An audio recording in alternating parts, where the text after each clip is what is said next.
क्या होता है कि गोबर से खाना बनता है और गोबर का ही मतलब सब कुछ आप देख सकते हैं जिस तरह से मतलब है बहुत काफ़ी है। बड़ा कहना मुश्किल है क्योंकि ये चीज़ें अब लुप्त होती जा रही हैं। हम आने वाले पीढ़ी को क्या जवाब देंगे ये बताना बड़ा मुश्किल है। से आपने देखा कि कोरोना का महामारी पूरे देश को जो है एकदम झकझोर के रख दिया। जी उस दौरान उत्तर प्रदेश का चुनाव जो आया है, इस चुनाव में जी मुद्दा सिर्फ विकास का दिया बनारस में। जी हमें लाइट बिजली बत्ती झालर मोती लगाने से कोई उसका मतलब हमें नहीं निकलता है। हमें गरीबों के लिए, नौजवानों के लिए, किसानों के लिए, व्यापारियों के लिए हमें एक अच्छी सरकार की ज़रूरत है।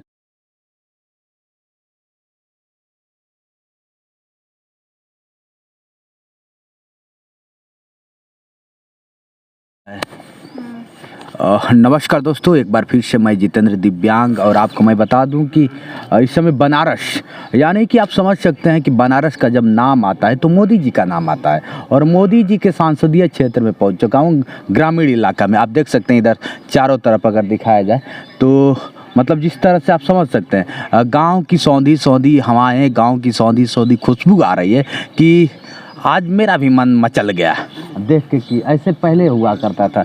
जैसे लोग कहते हैं ना कि गोबर होता क्या है, लेकिन गोबर को भी लोग यूज में लाते हैं। आज भी गांव में क्या होता है कि गोबर से खाना बनता है और गोबर का ही मतलब सब कुछ आप देख सकते हैं जिस तरह से मतलब है बहुत काफ़ी है।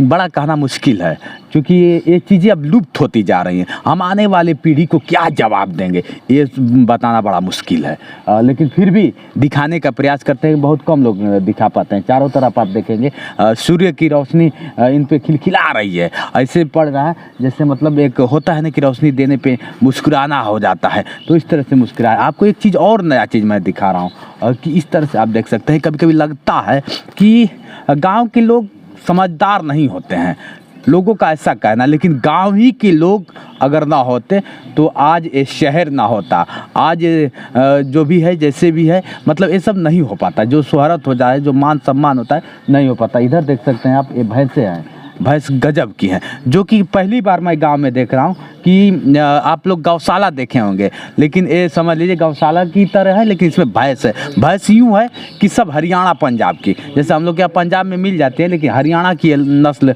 यहाँ से मतलब बताया जाता है। उधर 6-7 भैंस हैं, उधर लग रही हैं। क्योंकि अब इनके जो ऑनर है उनसे मैं बात करता हूं, जो गौशाला के मालिक हैं उनसे ही चर्चा करता हूं कि हकीकत क्या है। आप क्यों लोग बताते हैं कि इतनी महंगी है। इधर से आ जाइए सर, थोड़ा सा इधर से आएंगे ना तो सूर्य का प्रकाश हम लोग पे सीधा वार करेगा ना। बेटा तैयार है, इधर आ जाइए, इधर आ जाइए। इधर भैंस भी है, आप देख सकते हैं, और हमारे बीच में भैंस के मालिक भी है। जिस तरह से गौशाला प्रधानमंत्री जी ने तो कह दिया कि भैया गौशाला, लेकिन गौशाला करते करते गायों को इस तरह से छोड़ दिया गया जिस तरह से किसानों को बहुत काफ़ी नुकसान भी पहुंचा। आज भी आप देख रहे हैं किस तरह से किसानों पे वार होता जा रहा है, ये भी एक बड़ी बात है। पहले तो स्वागत है सर मेरे यूट्यूब चैनल जो। जी जी जी, धन्यवाद। नाम क्या हुआ आपका? सुरेंद्र यादव। वाह वाह, सुरेंद्र यादव जी, कैसे मन में आया कि मतलब इस तरह से गायों का, जिस तरह से कभी लोग सोच नहीं सकते, वो भी गांव में, ग्रामीण इलाका है, गांव में लोग सोच नहीं पाते हैं जिस तरह की नस्ल की आप भैंस रखते हैं, ये कैसे मन में आया?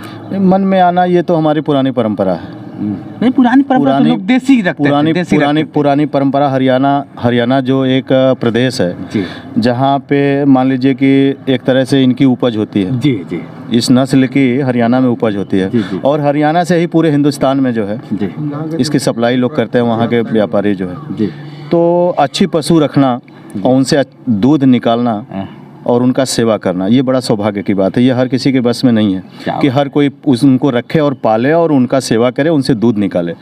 और जब हम अच्छा पशु रखेंगे और पालेंगे तो हमारे परिवार में जो हमारी पीढ़ियां हैं, हमारे बच्चे हैं जी, उनको एक अच्छे किस्म का जो शुद्ध रूप से उसको कहा जाए दूध होता है, उनको मिलेगा, उनको आहार के रूप में, और वो पढ़ेंगे लिखेंगे और अपना उनका जो ग्रोथ है दूध उस जीवन में, छात्र जीवन में बच्चों को बड़ा मायने रखता है जो है। जी जी। तो ये सारी चीज़ें हैं, इसको जोड़ करके ऐसा लगा कि हरियाणा की नस्ल रखें और इनका खुद हम सेवा करते हैं। जिस तरह से मैंने आपके बारे में स्टडी किया, यहाँ पे आके ग्रामीणों से मैंने पता किया, आप प्रधान भी, यहाँ के प्रधान भी रह चुके हैं और पढ़ाई शिक्षा दीक्षा भी आपका बहुत काफ़ी अव्वल है। जी। कहाँ तक है, थोड़ा सा दर्शक जानना चाहेंगे। पढ़ाई बनारस यूनिवर्सिटी एक है, महात्मा गांधी काशी विद्यापीठ, जहाँ से हमने BA, जी AMA जी। और लॉ जी पोस्ट ग्रेजुएट हम इकोनॉमिक्स अर्थशास्त्र से हैं और लॉ हैं जी। और हमारी पढ़ाई लिखाई वहाँ से सन 2002 में समाप्त हुई। जी। 2005 में मैं ग्राम पंचायत का नेतृत्व करने के लिए चुनाव लड़ा और जिसमें महिला सीट थी, हमारी पत्नी प्रधान हो गई। प्रधानपति थे आप। जी, हम उस समय 2005 में प्रधानपति के रूप में 5 से 10 तक कार्यकाल चलाए। इसके बाद फिर दोबारा पुनः चुनाव हुआ, हाँ। तो फिर जनता ने मुझे पुनः दोबारा चुना। अरे वाह, हाँ। मतलब डबल अटैक। क्या बात है, क्या बात है। जी जी। अरे होना चाहिए ऐसे, जब तक शिक्षा नहीं रहेगा तब तक कुछ नहीं। ऐसे शिक्षित व्यक्ति को चाहिए कि प्रधान बनाए, मुख्यमंत्री बनाए, मंत्री बनाए, विधायक बनाए। कभी कभी नहीं लगता है कि लोग जैसे होता है कि एक पढ़ाई के लिए हजारों परीक्षाएं पास करनी पड़ जाती है, हजारों डॉक्यूमेंट दिखाने पड़ते हैं। लेकिन आज की डेट में अगर देखा जाए, थोड़ा सा कड़वा सवाल होगा कि नेता बनने के लिए लोग घर घर नेता हो जा रहे हैं। इनके लिए आप क्या कहना चाहेंगे? देखिए, नेता बनना कोई बड़ी चीज़ नहीं है, लेकिन नेता बनने से पहले जो है उस व्यक्ति के अंदर एक योग्यता होनी चाहिए। जी, जी। हर कोई नेता बनना चाहता है, हर किसी की ललक होती है, शौक होती है कि मैं नेता बन जाऊँ। जैसे आप जिस गांव में हैं, जी।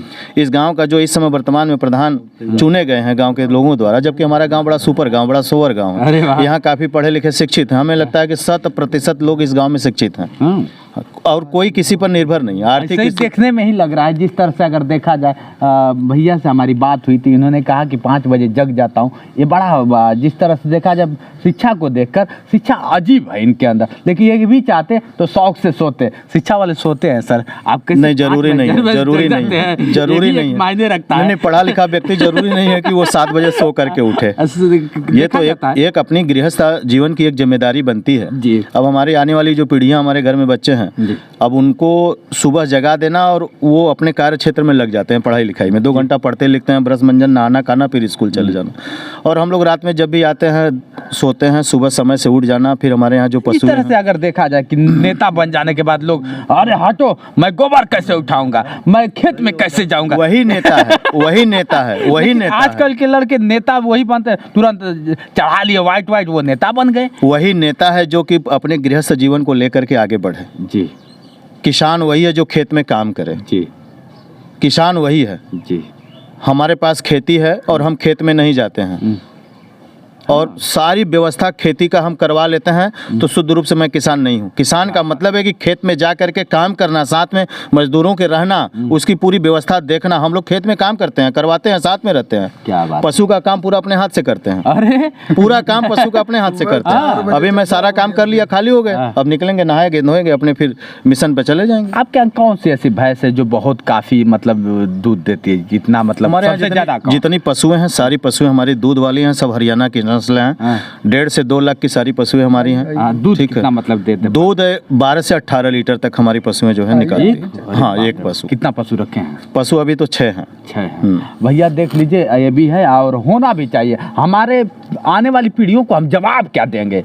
आने वाली पीढ़ी तो नहीं चाहती है कि मैं कभी दूध, आप देख रहे हैं ना, जी। दूध शुद्ध नहीं मिल रहा है। पहले अगर घर में लोग घूमते थे, गांव में जाते थे, तो समझ में आता था कि अरे गांव आ गया। लेकिन अब वो खुशबू नहीं रह गया। इसीलिए मेहनत हम लोग करते हैं ना, इसीलिए मेहनत करते हैं कि शुद्ध दूध मिले और अपना स्वास्थ्य ठीक हो। परिवार के लोग सुबह शाम जुड़े रहते हैं, काम करते हैं।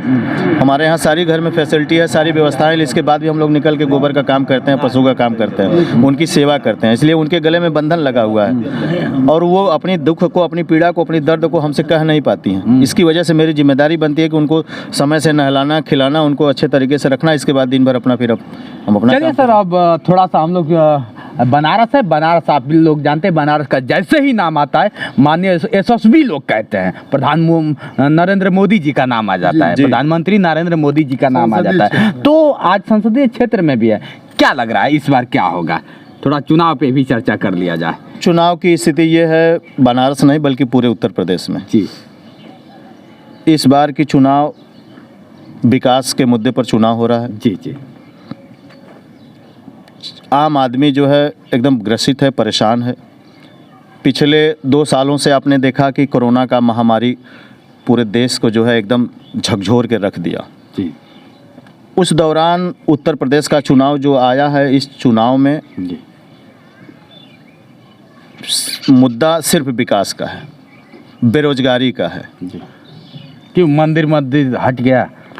अगर देखा मंदिर और मस्जिद, जाति और धर्म, हमारा देश एक ऐसा देश है, हिंदुस्तान एक ऐसा देश है, जब आज़ादी के बाद बंटवारा की बात आई तो यहाँ पे किसी प्रकार का भेदभाव नहीं किया गया, न किसी जाति और न किसी धर्म से जो है भेदभाव नहीं किया गया। जी जी जब स्वतंत्र हमारा देश हुआ, उसी स्वतंत्रता के तहत जो है पूरे देश में सारे लोगों को एक आज़ादी दे दी गई कि हिंदुस्तान में जो रहना चाहता है रहे, यहाँ किसी प्रकार का कोई बंधन नहीं होगा। और हम उसी आज जाति और धर्म को जोड़ करके राजनीति के पटल पर आकर के खड़े होकर के समाज में चिल्लाना शुरू करेंगे। मंदिर और मस्जिद की बात हम करते हैं, हमें मंदिर मस्जिद से कोई परहेज नहीं है, गुरेज नहीं है। हम हिंदू हैं, भगवान हमारे भी हैं, अल्लाह हमारे भी हैं, आपके भी हैं, सर्व समाज के हैं, हमसे कोई गुरेज नहीं है। बात यह है कि हमको रोजगार चाहिए, हमको नौकरी चाहिए। मैं आपकी वाणी को रोकना चाहूँगा, आप हिंदू हैं। वही अखिलेश यादव जी जब अपना कार्यभार हटाया गया उनका, जैसे ही बाबा योगी आदित्यनाथ आए तो उसको गंगा जल से धोवाया गया। उस वक्त हिंदू कहाँ थे? उस वक्त भी तो हिंदू थे आप। नहीं हिंदू थे, हम कल भी थे। ऐसा क्यों हुआ उनके साथ? ऐसा क्यों हुआ? ऐसा होना चाहिए? नहीं होना चाहिए, नहीं होना चाहिए।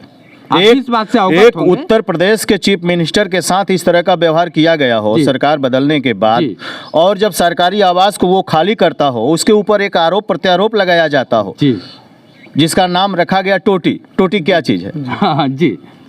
तो ये बड़ा निंदनीय है, हम इसकी घोर निंदा करते हैं उत्तर प्रदेश सरकार की और वर्तमान में बाबा मुख्यमंत्री की हम घोर निंदा करते हैं। और एक पढ़ा लिखा सामाजिक और राजनीतिक व्यक्ति की सोच इस तरह नहीं होनी चाहिए। सही कहा। ये संदेश जो समाज में गया, ये बिल्कुल घोर निंदनीय ये संदेश रहा। और आज मैं पूरे उत्तर प्रदेश की जनता से अपील करता हूं कि सरकार चुनिए, समाजवादी पार्टी की सरकार चुनिए, अखिलेश यादव को पुनः मुख्यमंत्री बनाने का काम करिए। और हमें रोजगार चाहिए, हमें नौकरी चाहिए। हम 5 किलो राशन, 1 किलो नमक पर हम अपने परिवार को आश्रित नहीं करना चाहते हैं। हमारा बच्चा पढ़ेगा, लिखेगा, समाज में निकलेगा, आगे जाएगा और अपनी भविष्य की वो खुद जो है चयन करेगा, तुलना करेगा। 5 वर्ष में बनारस का बदलाव क्या हुआ? बनारस में जो है कोई बदलाव नहीं हुआ है। जितनी बनारस की सड़कें बनी हैं सब समाजवादी पिछली सरकारों की सड़कें हैं। यहाँ पे प्रांजल यादव जिलाधिकारी हुआ करते थे, उनके कार्यकाल में बनारस का सारा चौराहा चौड़ीकरण हुआ। वर्तमान सरकार में जो कॉरिडोर बनाया गया, काशी विश्वनाथ कॉरिडोर बनाया गया, इसी कॉरिडोर के नाम पर ये आज राजनीति करने के लिए बनारस में आए हैं। इनके पास कोई मुद्दा नहीं है, इनके पास कोई मुद्दा नहीं है। हजारों हजार करोड़ रुपया इन्होंने गंगा के नाम पर खर्च कर दिया, सफाई के नाम पर खर्च किया, लेकिन ऐसा कुछ हुआ नहीं है। जी। हजारों हजार करोड़ इन्होंने जो है लाइट बिजली बत्ती पर खर्च कर दिया बनारस में। जी। हमें लाइट बिजली बत्ती झालर मोती लगाने से कोई उसका मतलब हमें नहीं निकलता है। हमें गरीबों के लिए, नौजवानों के लिए, किसानों के लिए, व्यापारियों के लिए हमें एक अच्छी सरकार की ज़रूरत है, एक अच्छी सरकार की चयन करने की जिस तरह ज़रूरत से है। निजीकरण कर दिया गया, आप इस बात से अवगत होंगे, जिस तरह से निजीकरण कर दिया गया और चाहते भी हैं कि हर एक काम प्राइवेट हो जाए, ऐसा होना चाहिए? नहीं होना चाहिए, नहीं होना चाहिए, प्राइवेट नहीं होना चाहिए। आपने एयरपोर्ट बेचने का काम किया, आपने रेल बेचने का काम किया, आपने टेलीफोन बेचने का काम किया, आपने BSNL LIC बेचने का काम किया, आप बैंक बेचने जा रहे हैं। जी। जब आप सारे संस्थाओं को निजीकरण कर देंगे तो फिर बेरोजगारी बढ़ेगी कि घटेगी? इससे कह रहे हैं प्रधानमंत्री जी कह रहे हैं कि बहुत काफ़ी लोगों को एक अलग मुद्दा बनेगा, एक अलग लोगों का जीने का तरीका बन जाएगा। जीने का तरीका है कि इन्होंने कोई आज तक बोले थे ना, 2 करोड़ रोजगार देने की बात इन्होंने कही थी, 2 करोड़ नौकरी देने की बात कही थी। आप हमारे गांव में हैं, हमारे गांव में नहीं अगल बगल के गांव में आप जा करके तहकीकात करिए, पता करिए कि बच्चों को नौकरी मिली। 2 साल से जो है भारतीय थल सेना की भर्ती रुकी हुई है। उत्तर प्रदेश सरकार की जितनी अभी तक वैकेंसियां आई हैं, परीक्षा इन्होंने कराया, परीक्षा के बाद पेपर या तो लीक हो गया या तो भर्ती पर इन्होंने रोक लगा दी।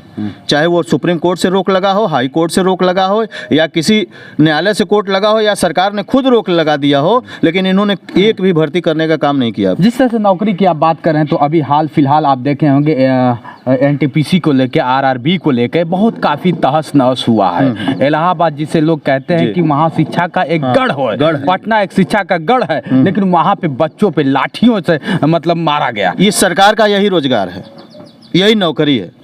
इस सरकार में हम जैसे युवाओं का यही रोजगार है, यही नौकरी है। हम अपने अधिकार को जो है आपके सामने जब अपनी मांग रखेंगे, अपनी बात रखेंगे, तो हमें रोजगार के बदले लाठी पड़ेगी जी।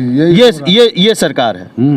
तो हमें ऐसे सरकार की जरूरत नहीं है कि हम अपनी बात रखें। और इस भारत जैसे लोकतंत्र जैसे देश में, यहाँ लोकतांत्रिक व्यवस्था है, संविधान के तहत हमारा हक बनता है, हमारा अधिकार बनता है कि मैं सड़क पर बैठूं, मैं अपनी बात रखूं, मैं धरना प्रदर्शन करूं, सरकार के सामने अपनी पीड़ा को व्यक्त करूं, और मेरे ऊपर सरकार द्वारा लाठी बरसाया जाए। यही सरकार है। क्या बात है। लास्ट सवाल करना चाहूँगा सर आपसे, आपने बहुत कीमती समय दिया है। जिस तरह से देखा जाए मुद्दा, अब हम लोग मुद्दा की बात, आज फिर से चुनाव का बिगुल बज चुका है, चुनाव भी हो रहा है, और कहीं कहीं पश्चिमांचल में चुनाव भी हो गया है। आज बनारस में नहीं हुआ है, लेकिन पश्चिमांचल में हो चुका है।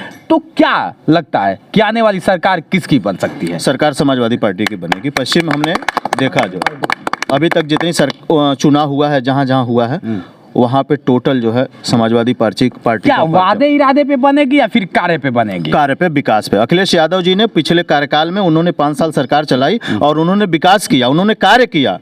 उनकी जितनी योजनाएं हैं, आज हम 12 बजे रात को सोते हैं, सरकार ये कह रही है कि गुंडा, वर्तमान की सरकार गुंडा, इस समय जो है परिवारवाद और गुंडा, 2 ही चीज इनके पास बचा हुआ है। तीसरा था धर्म, हिंदू मुस्लिम। और इनके पास कभी इन्होंने किसी विकास का नाम लिया कि मैंने ये किया, मैंने वो किया, मैंने नौकरी दिया, मैं वो किया, मैं वो किया, कभी इन्होंने कहा? आज समाजवादी पार्टी अगर खड़ी है, अकेले हिंदुस्तान के युवाओं का चेहरा अगर बन करके अखिलेश यादव जी खड़े हैं, तो उनका विकास, उन्होंने जो काम किया है। आज 12 बजे रात को हम और हमारी माँ बहनें सोती हैं, बिंदास हम घर में सोते हैं, और परिवार में अगर अड़ोस पड़ोस में किसी प्रकार की घटना दुर्घटना होती है, तो हमें याद रहता है कि 100 नंबर है, इन्होंने उसको 112 कर दिया। चलिए ठीक है, आपने 112 कर अखिलेश जी के आने से गुंडागर्दी बढ़ जाता है? ऐसा कुछ नहीं, ऐसा कुछ नहीं है। जिस तरह से आप पेपर पत्रिका में आज आप जानते होंगे कि ये जो गुंडई की नाम आई है, गुंडों की नाम आई है, ये तो जाति और विशेष धर्म के नाम पर या किसी पार्टी दल में चिन्हित करके इनको जो है चिन्हित किया गया है, इनके खिलाफ कार्रवाई की गई है। आज भारतीय जनता पार्टी में गुंडे नहीं है। हमारे तमाम ऐसे हम लोगों के नज़र में चेहरा है, नाम है, जो कि भारतीय जनता पार्टी के टिकट पर जो है एमएलए, सांसद, विधायक बनते हैं, और वो आज वो गुंडा नहीं है, उनके ऊपर आरोप नहीं है, उनके ऊपर प्रत्यारोप नहीं है, उनके ऊपर मुकदमा नहीं है। बहुत सारे ऐसे हैं लोग। बस ये अभी हम ही लोगों के बीच में कोई ऐसा गुंडा दिखा जो कि क्रिकेट खेलते हुए उद्घाटन करते हुए नजर आया, पूरे प्रदेश में इसकी चर्चा हुई, और पुलिस जो है सोई है, क्यों उसको गिरफ्तार नहीं कर रही है? सही कहा। और मेरे ऊपर गुंडा का आरोप लगाया जाता है कि मैं गुंडा हूँ और मेरी पार्टी गुंडों की पार्टी है। आज के 6 महीना पहले सही कह रहा है अखिलेश भैया को मैं कुछ नहीं, सही आप कह रहे हैं सर। जिस तरह से देखा जाए, पार्टी, देखिए मैं पार्टी लेवल से बात नहीं कर रहा हूँ। जी, जितेंद्र स्वतंत्र है, स्वतंत्रता से काम करता है। आज सब पार्टी अपनी है, ना मैं किसी पार्टी का नाम लेना चाहूँगा। ठीक है, ये आपका है, आप कुछ भी कर सकते हैं, किसी पार्टी का नाम लेंगे, मुझे कोई विरोध नहीं करूँगा कि आप क्यों ले रहे हैं। ये आप एक नागरिक हैं भारत के, और स्वतंत्र है आप, स्वतंत्रता से जिंदगी जिया, और स्वतंत्र मेरा भारत है। तो इस तरह से आप, जिस तरह से आप बता रहे हैं कि योगी जी नहीं आए, अखिलेश जी आएंगे, तो 5 साल में जिस तरह से योगी जी ने कार्यकाल को संभाला, कैसा लगा आपको कार्यकाल? घर का मालिक, परिवार को चलाने वाला जो मालिक होता है, जो घर में मुखिया होता है, जो गांव का मालिक होता है, जिसको हम सरपंच या प्रधान चुनते हैं, बड़े धैर्य, बड़े संयम से उस कार्यकाल का निर्वहन करता है। अगर किसी प्रकार की जो है बाधाएं आती हैं, तो 4 लोगों को लेकर के बैठ करके उसको बड़े अच्छे तरीके से उसका निर्वहन करता है। और एक उत्तर प्रदेश हिंदुस्तान का सबसे बड़ा प्रदेश, और इस प्रदेश की कुर्सी पर बैठा हुआ, चीफ मिनिस्टर की कुर्सी पर बैठा हुआ मुख्यमंत्री, और ठोक दो, गर्मी निकाल दो, गर्मी शांत कर देंगे, अब कर दो। अच्छा लगा इसकी हम घोर निंदा करते हैं घोर और नहीं, ऐसे मतलब व्यक्ति एक की तरह जो है उत्तर प्रदेश की जनता जो है जवाब देगी एक तरह और से जवाब कहा दे भी जाए रही है। तो- 10 मार्च को जो है उनको जो है इसका परिणाम सर एक मिलेगा। तरह से अगर कहा जाए तो सही कहा। योगी गंवारों जैसी बात करते हैं। अक्सर मतलब होता है, पढ़े आप लिखे देख हैं रहे कि नहीं हैं सर, वाकई लगा आज किसी से मैं मिल के लगा ऐसा होना चाहिए।